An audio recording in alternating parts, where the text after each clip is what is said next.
오늘 말씀으로 거룩한 씨가 이 땅에 그루터기 이런 제목으로 함께 말씀을 나누기를 원합니다. 제가 성경을 읽을 때 때때로 좀 불편하다고 할까요? 좀 부담스럽다고 할까요? 그런 본문들이 조금 있습니다. 그 중에 하나가 사실 오늘 본문이었습니다.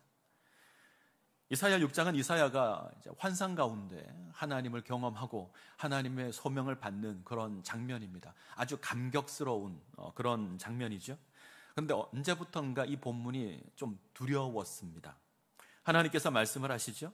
내가 누구를 보내며 누가 우리를 위하여 갈꼬. 내가 누구를 보내며 누가 우리를 위하여 갈꼬. 하나님의 이 말씀을 듣고 있으면 뭔가 모를 안타까움이 있습니다. 마치 보내야 하는데 보낼 사람이 없는 것 같은 그런 하나님의 마음이 느껴지기도 합니다. 그래서 우리가 답답해하는 그런 하나님의 마음을 느낍니다. 자, 이 음성에 이사야가 대답을 하죠. 내가 여기 있나이다. 나를 보내소서.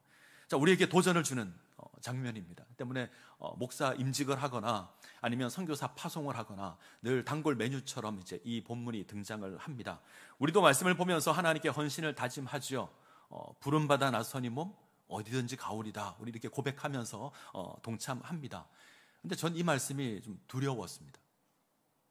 아니, 목사가 왜 사명받는 것을 두려워하나 그러실 수 있는데 사실 두려웠습니다. 그 이유가 오늘 읽은 본문에 그대로 나와 있습니다. 이사야에게 주어진 사명이 무엇인가? 이사야에게 주어진 사명은 백성들의 마음을 둔하게 하고 깨닫지 못하게 하는 겁니다. 하나님께서 너는 이스라엘 백성들을 구원하라 이렇게 부르지 않았습니다. 너는 이스라엘이 심판받도록 사역을 하라 이렇게 불렀습니다. 그래서 이 본문이 좀 두려웠습니다. 저는 이 사명을 이제 쓰라린 사명 이렇게 부릅니다. 쓰라린 사명이죠. 하나님의 사역을 합니다. 그런데 그 결과가 구원이 아니라 심판입니다. 하나님의 사역을 하는데 그 결과가 구원하는 게 아닙니다. 심판하는 겁니다. 이사야는 그렇게 부름을 입었습니다. 어떤 사람이 이 사역을 하려고 할까요? 말씀을 전하는데 말씀의 열매가 없는 사역입니다. 열심히 사역을 하는데 그 결과가 나타나지 않는 사역입니다. 아마 속이 상할 겁니다. 할 마음도 생기지 않을 겁니다. 열심히 하는데 아무런 열매가 거치지 않는 그런 사역입니다. 열심히 부르짖는데 변화가 없습니다. 그런 사역을 하라. 그래서 두려웠습니다. 이 본문을 이제 설교를 해야 되더라고요. 그 말씀을 묵상하고 말씀을 준비하다 보니 이게 이사야에게만 주어진 사역이 아니구나 하는 걸 깨닫게 되었습니다. 이 모든 하나님의 백성에게 주어진 사역이다. 나에게 주어진 사역이구나 이런 마음이 들었습니다. 동시에 우리 모두가 감당해야 되는 사역이기도 합니다. 그래서 더 이상 두려워하지 않으려고 합니다. 이 은혜를 함께 이 시간 나누기를 원합니다.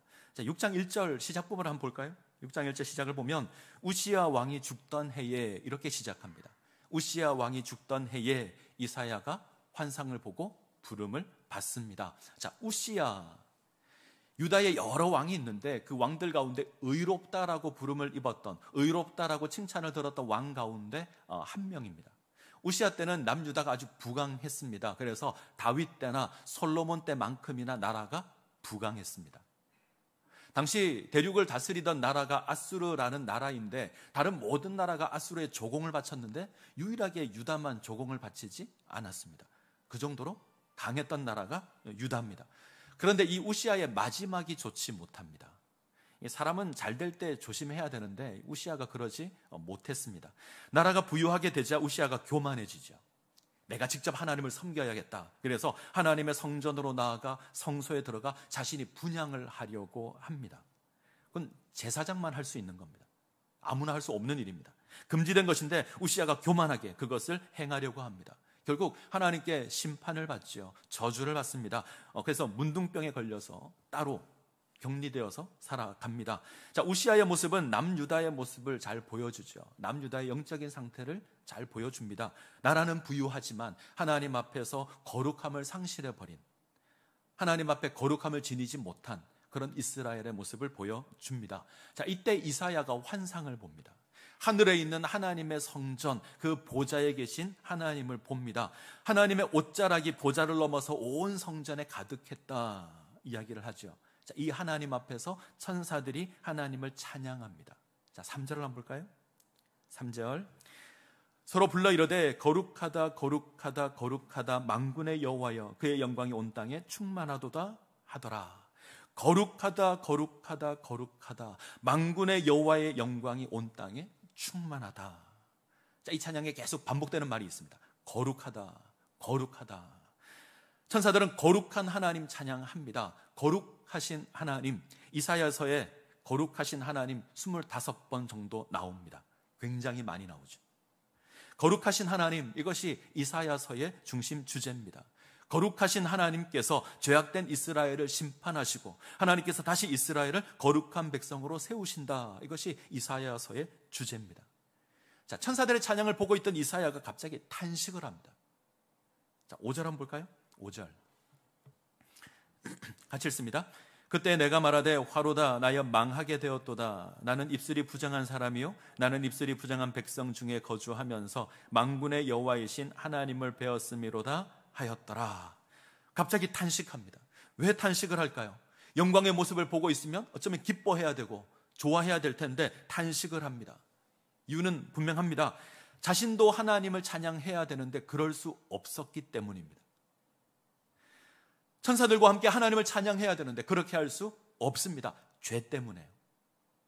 자신의 죄 때문에 우시아의 문둥병과 같은 그 죄를 인해서 하나님 앞에 설 수 없었습니다. 그래서 탄식합니다. 나는 입술이 부정한 사람이어서 하나님을 찬양할 수 없습니다.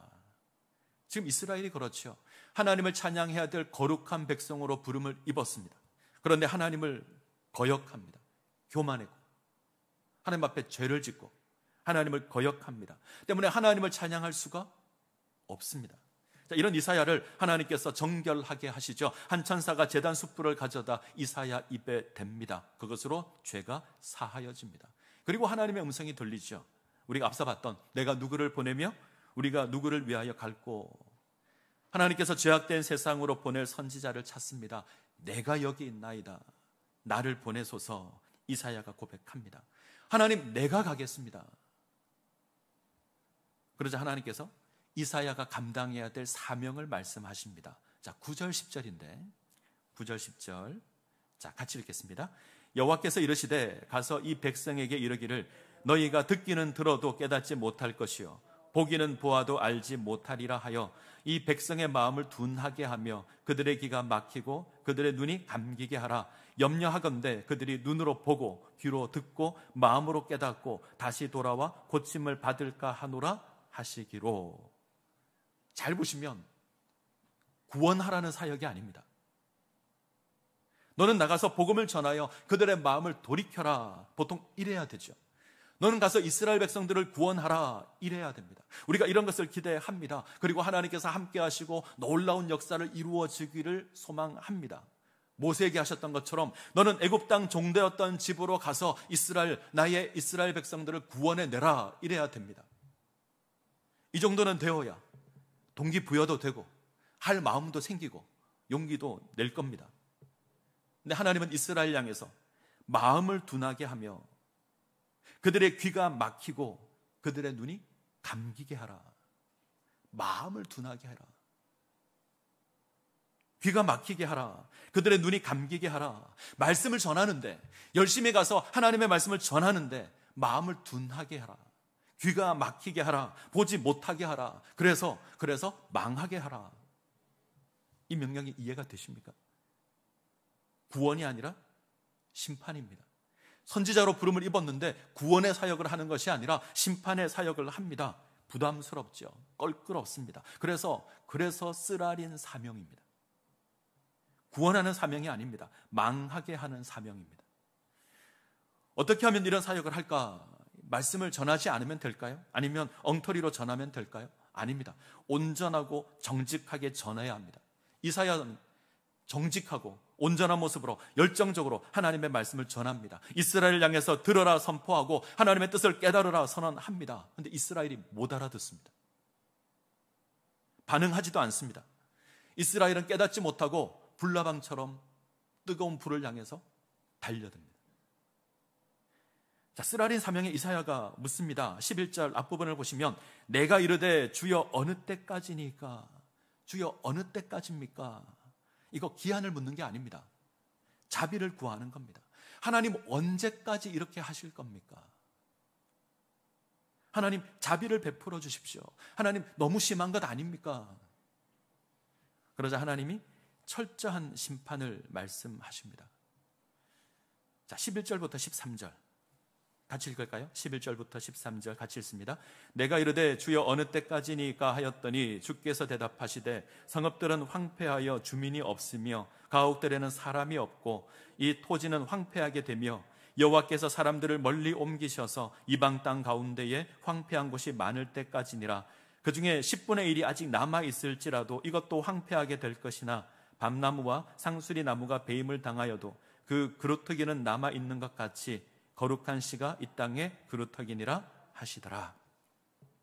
땅의 모든 것이 황폐하게 될 겁니다. 이 땅을 살고 있는 사람들이 이방 민족으로 포로로 잡혀가게 될 겁니다. 그때까지 심판이 있을 겁니다. 이 땅의 모든 것이 황폐하게 될 때까지 하나님께서 심판하실 겁니다. 사람들이 모여서 이제 10분의 1이 남았다, 모든 것이 사라지고 10분의 1이 남았다라고 고백하면 그 10분의 1까지 하나님께서 황폐하게 하실 겁니다. 철저하게 진멸하실 겁니다. 아무런 소망이 없는 지경까지 이를 겁니다. 우리는 망했다, 모든 소망이 사라졌다, 모든 것이 끝났다, 아무것도 남지 않았다, 이때까지 심판하실 겁니다. 혹 사람들이 아직 남은 것이 있다라고 말하면 그것까지 쓸어 버리실 겁니다. 선지자의 마음이 어떨까요? 슬프고 쓰라리고 괴롭고. 그런데 이 사명을 하라 그러십니다. 문득 그런 생각이 들었습니다. 왜 이렇게 하실까? 왜 이렇게까지 심판하실까? 나아가 왜 이처럼 끔찍한 사명을 허락하실까? 이런 고민을 하다 문득 질문이 하나 생겼습니다. 쓰라린 사명을 감당하는 선지자의 마음과 이 세상을 심판해야 하는 하나님의 마음 가운데 어느 것이 더 아플까? 다시 한번요. 쓰라린 사명을 감당하는 선지자의 마음과 이 세상을 심판하는 하나님의 마음 가운데 어느 것이 더 아플까? 선지자의 마음이 더 아플까요? 하나님의 마음이 더 아플까요? 하나님의 마음이 훨씬 더 아플 겁니다. 하나님께서는 선지자보다 더 탄식하십니다. 하나님께서는 선지자보다 더 마음 아파하십니다. 하나님은 선지자보다 더 괴로워하실 겁니다. 사역자는 이 마음 기억해야 합니다. 나보다 더 마음 아파하실 그 하나님 기억하고 말씀을 전해야 합니다. 나보다 더 단식하시는 그 하나님 기억하며 말씀을 전해야 합니다. 자, 13절 중간에 보시면 밤나무와 상수리 나무가 배임을 당하여도 그 그루터기는 남아있는 것 같이 거룩한 씨가 이 땅에 그루터기니라 하시더라. 자, 모든 것이 다 망하고 그루터기가 남을 겁니다. 다 망하고 이제 이것만 남았습니다. 이 말씀 오해하지 않으셨으면 좋겠습니다. 우리는 성경을 이해할 때 너무 쉽게 그루터기가 남았다, 이게 희망이다, 이게 우리의 소망이다, 이렇게 정의를 합니다. 정말 그럴까요? 사진을 하나 보여주시죠. 아름다운 숲이죠. 우람한 나무들이 가득한 숲입니다. 보기에도 좋고 아름다운 숲입니다. 다음 사진 볼까요? 모든 숲의 나무가 배임을 당했습니다. 우람함 사라졌고 아름다움 사라졌습니다. 나무 밑동만 남았습니다. 아무것도 없습니다. 자, 이 사진을 보고 있으면 이게 심판으로 보이십니까? 소망으로 보이십니까? 이게 심판으로 보이십니까? 희망으로 보이십니까? 이건 심판의 증거입니다. 모든 것이 사라졌다, 이것을 의미하는 겁니다. 우람하고 아름다웠던 모든 것이 사라지고 텅 비었다, 그래서 이것만 남았다, 이건 심판의 증거죠. 그런데 하나님께서 이 심판 가운데 생명을 시작하실 겁니다. 하나님께서 그렇게 하실 겁니다. 모든 것이 사라진 이 죽음의 땅에 하나님께서 희망을 보이실 겁니다. 이 죽음의 그루터기 위에 하나님께서 새로운 희망을 시작하실 겁니다. 새로운 생명을 시작할 겁니다. 이 심판의 자리에서 생명을 틔우시는 겁니다. 자, 왜 이렇게 하실까? 전 잘 모르겠습니다. 근데 분명한 것 한 가지는 하나님의 구원 방법이 이렇습니다. 하나님께서 죄악을 완전히 심판하실 겁니다. 100개의 죄가 있으면 90개를 심판하고 10개를 남겨놓을 거다. 아닙니다. 하나님께서는 하나도 남김없이 황폐하게 만드실 겁니다. 아낌없이 도려낼 겁니다. 모든 사람들이 망했다 이야기하는 그 상황까지 하나님께서 몰아넣을 겁니다. 마른 뼈와 같이, 뼈가 많은데 바짝 말라서 아무런 희망도 없는 그 상황까지 몰아넣을 겁니다. 그리고 그 희망 없는 자리에서, 그 죽음의 자리에서 하나님은 다시 생명을 시작하실 겁니다. 자, 이것을 의미하는 게 그루터기입니다. 그루터기가 남았다, 우리에게 소망이다, 아니요, 이건 망했다는 겁니다. 그런데 하나님께서 그 망한 자리에서 다시 생명을 시작하십니다. 그래서 우리가 희망을 이야기할 수 있는 겁니다. 자, 복음이 뭐죠? 복음, 우리가 기쁜 소식이라고 이야기하는 이 복음, 이 복음은 죽었는데 살았다는 겁니다. 우리는 죄로 말미암아 죽었습니다. 그런데 살았습니다. 이게 복음입니다. 모든 사람이 죄를 범하여 하나님의 영광에 이르지 못합니다. 그 죄로 말미암아 죽음 가운데 거하는 인생이 되었습니다. 성경은 우리의 신분을 정확하게 이야기합니다. 허물과 죄로 우리는 죽었습니다. 죽을 것이다가 아닙니다. 죽었습니다. 본질상 진노의 자녀입니다. 하나님과 아무런 상관이 없는, 하나님과 원수된 것이 우리였습니다. 아무런 소망이 없는, 모든 것이 다 잘려버린 그루터기, 그것이 바로 우리였습니다. 하나님께서 철저하게 심판하시는 겁니다.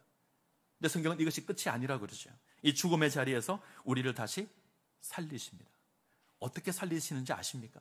하나님께서 그 죽음의 자리에 서십니다.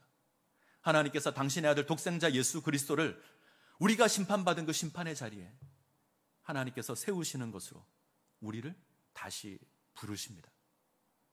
하나님을 거역하여서 황폐하게 된 그 자리에, 아무것도 남아있지 않는 그 자리에, 그 심판의 그루터기 그 자리에 하나님께서 당신의 아들 예수 그리스도를 세우십니다.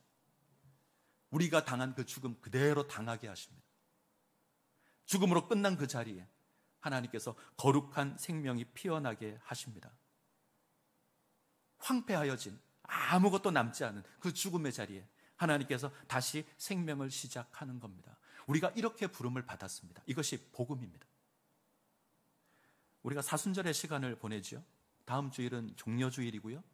우리가 고난주간을 기억하여서 기도회도 할 것이고, 그리고 부활주일도 맞이하게 될 겁니다.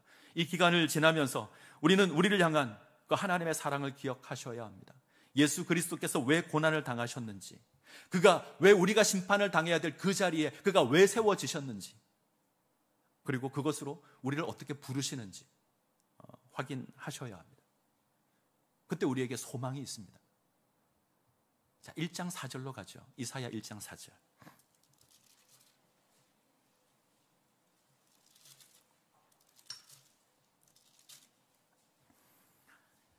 (1장 4절) 같이 읽습니다. 슬프다 범죄한 나라요, 허물진 백성이요, 행악의 종자요, 행위가 부패한 자식이로다. 그들이 여호와를 버리며 이스라엘의 거룩하신 이를 만홀히 여겨 멀리하고 물러갔도다. 이사야가 범죄한 이스라엘을 여러 가지로 묘사합니다. 크게 3가지 정도로 묘사하는데, 첫 번째가 너희는 범죄한 나라다.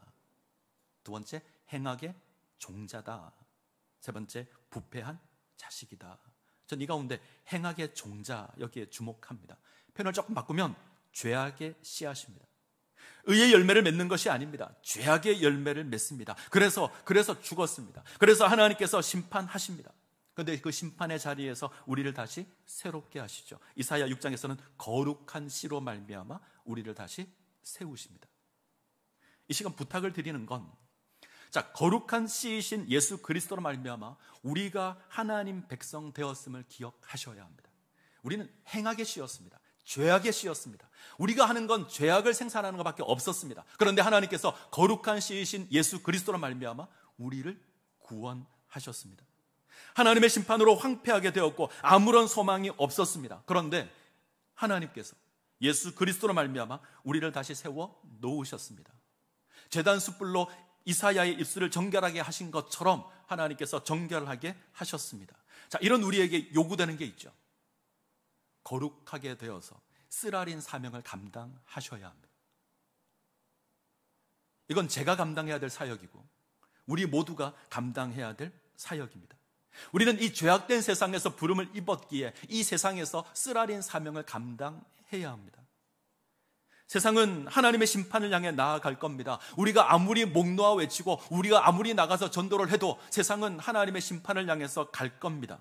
결국은 황폐하게 될 겁니다. 이 땅의 모든 것은 하나님의 심판을 받아 사라지게 될 겁니다. 그러나 우리는 이 세상에서 거룩한 씨로 말미암아 부름을 입은 거룩한 존재들입니다. 이 모습을 기억하셔야 합니다. 우리는 행악의 종자가 아닙니다. 우리는 거룩한 씨입니다. 우리는 이 행악의 종자에서 따로 구분된 그런 존재가 우리들입니다. 죄악으로 말미암아 하나님을 찬양할 수 없었지만 이제는 거룩하게 되어서 하나님을 찬양해야 할 거룩한 씨로 부름을 입었습니다. 이것이 우리의 놀라운 신분입니다. 이거 기억하셔야 합니다. 그러기에 달라야 합니다. 그러기에 다르셔야 합니다. 거룩한 하나님 앞에 우리는 거룩한 백성으로 세워져야 합니다. 우리가 거룩하게 살아간다고 해서 세상의 운명이 바뀌진 않을 겁니다. 세상은 여전히 죄악을 향해 갈 겁니다. 그러나 우리는 거룩해야 합니다. 우리가 거룩하게 부름을 입었기 때문에 그렇습니다. 이것이 쓰라린 사명을 감당하는 겁니다. 우린 이 세상에서 거룩한 존재로 쓰라린 사명을 감당해야 합니다. 자, 어떻게 감당할까?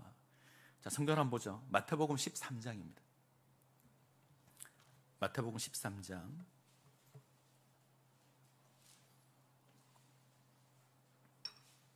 13절부터 보겠습니다. 마태복음 13장 13절부터 15절까지. 마태복음 13장 13절로 15절까지. 자, 같이 읽겠습니다. 그러므로 내가 그들에게 비유로 말하는 것은 그들이 보아도 보지 못하며 들어도 듣지 못하며 깨닫지 못함이니라. 이사야의 예언이 그들에게 이루어졌으니 일렀으되 너희가 듣기는 들어도 깨닫지 못할 것이요 보기는 보아도 알지 못하리라. 이 백성의 마음이 완악하여져서 그 귀는 듣기에 둔하고 눈은 감았으니 이는 눈으로 보고 귀로 듣고 마음으로 깨달아 돌이켜 내게 고침을 받을까 두려워함이라 하였느니라. 예수님께서 오늘 우리가 이사야 6장에서 읽었던 말씀을 그대로 인용하십니다. 예수님께서는 천국의 비밀을 가르치시는데 비유로 가르치시죠. 가르치신 목적이 깨닫지 못하게 하려는 겁니다. 듣기는 들어도 깨닫지 못하게, 보기는 보아도 알아듣지 못하게 하기 위해서 예수님 이 사명 감당하기 위해서 이 땅에 오셨습니다. 쓰라린 사명을 감당하시는 거죠. 예수님 이 땅에 죽기 위해서 오셨습니다. 어리석은 백성들은 이 땅에 오신 하나님을 영접하지 않습니다. 어리석은 백성들은 하나님의 말씀을 듣지만 깨닫지 못합니다. 그의 사역을 보지만 알지 못합니다. 그래서 어떻게 합니까? 십자가에 못 박아 버립니다. 피조물이 창조주를 거역해서, 감히 피조물이 창조주를 거역해서 십자가에 못 박았습니다. 무슨 소망이 있겠습니까? 모든 것이 끝났습니다. 절망입니다. 그런데 하나님 그 심판의 자리에서 생명을 주십니다. 모든 것이 끝난 그 자리에서 우리를 다시 부르십니다. 그 거룩한 씨가 되신 예수 그리스도로 말미암아 우리가 거룩한 존재가 되었습니다. 우리는 이 예수 그리스도의 복음을 증거해야 되죠. 이 세상에서 쓰라린 사명을 감당해야 합니다. 2000년 전 우리의 죄를 위하여 십자가를 지신 그 예수 그리스도께서 우리의 죄를 사하시고 하나님의 백성이 되게 하셨다 증거해야 합니다. 자, 세상은 모릅니다. 그런데 우리는 압니다. 세상은 알지 못하지만 우리는 압니다. 어쩌면 우리가 아무리 소리치고 전해도 듣지 못할 겁니다. 그런데 우리는 이 사명 감당해야 합니다. 쓰라린 사명을 감당해야 합니다. 문제는 이 복음을 아는, 이 예수 그리스도를 아는 우리가 달라야 한다라는 겁니다. 자, 마태복음 13장을 우리가 보고 있는데 마태복음 13장은 하나님 나라의 비유, 하나님 나라의 비밀에 관한 비유를 이야기하는 성경입니다. 7개의 비유가 나옵니다. 많게는 8개다 이야기하는 사람도 있는데 보통 7개라고 이야기를 합니다.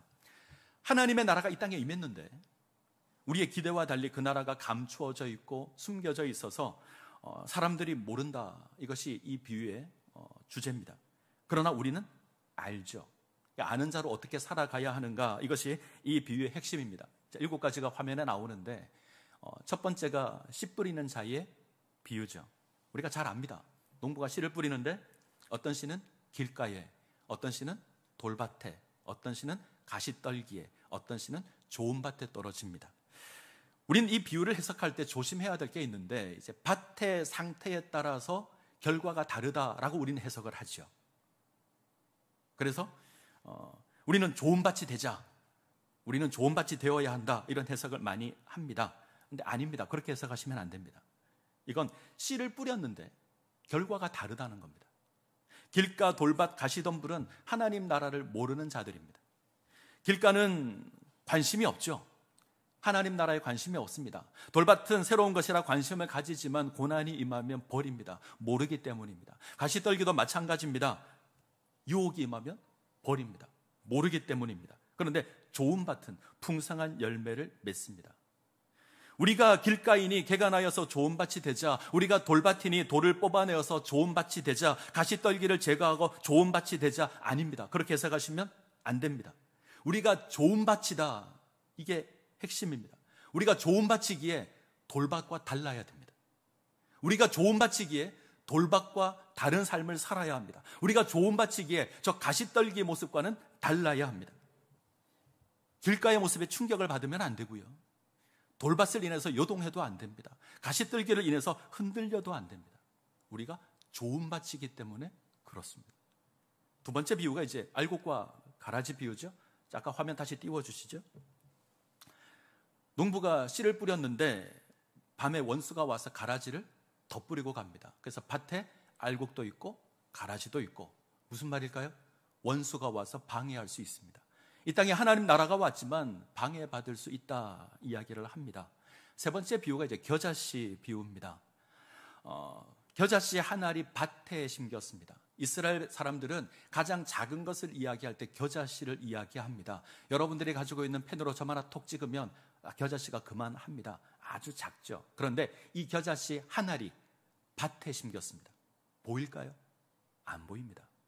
안 보인다가 핵심입니다. 누가 알죠? 그것을 심은 농부만 압니다.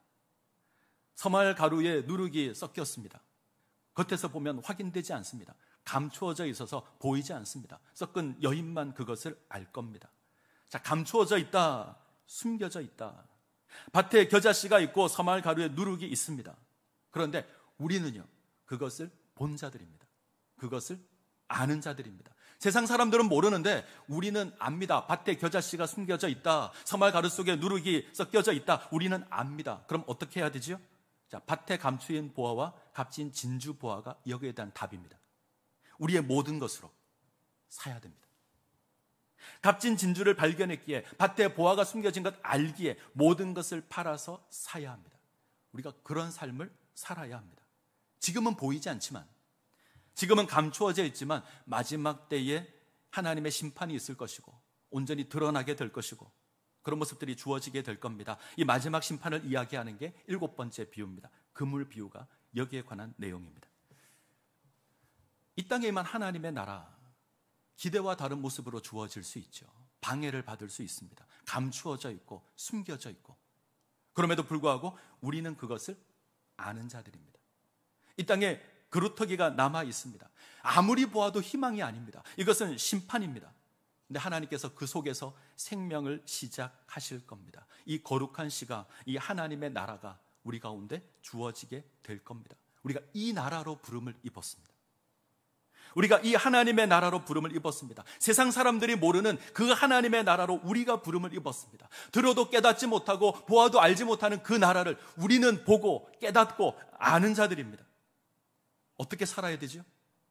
흔들리면 안 되죠. 길가와 다르셔야 합니다. 돌밭과 달라야 합니다. 가시떨기와 달라야 합니다. 하나님이 없다 말하는 세상에서 우리는 하나님 있는 삶을 살아가야 합니다. 예수 그리스도의 복음에서 요동하지 말아야 합니다. 이것으로 우리는 행악의 씨가 가득한 이 세상에서 거룩한 씨로 살아가야 합니다. 세상은 심판을 향해 나아가지만 우리는 거룩한 삶을 살아가야 합니다. 그것으로 우리는 생명 가운데 세워져야 합니다. 부탁을 드립니다. 거룩한 씨로 부름을 입었는데 세상처럼 살아가지 마십시오. 우리는 거룩한 씨로 부름을 받았는데 세상의 모습을 지니지 마십시오. 하나님을 아는 자로 부름을 입었는데 하나님 모르는 사람처럼 살아가지 마십시오. 우리는 하나님 앞에서 영광을 찬양해야 될 그런 거룩한 백성이지 행악의 종자로 살아가시면 안 됩니다. 우리는 거룩한 존재입니다. 거루터기, 심판의 거루터기 가운데 생명으로 부름을 입은 존재가 우리들입니다. 이 거룩함을 세상의 더룩함으로, 세상의 더러움으로 채워버리시면 안 됩니다.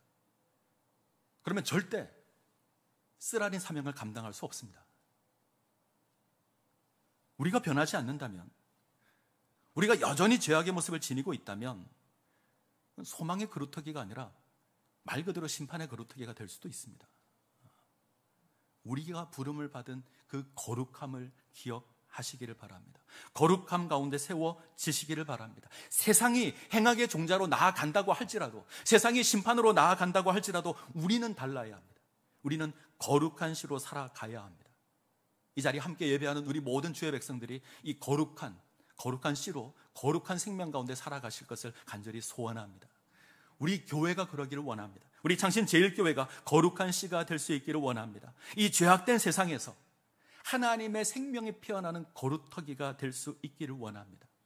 그로 말미암아 이 거룩함의 사명을 감당하는 주의 백성과 주의 교회가 되시기를 간절히 소원합니다. 기도하시겠습니다.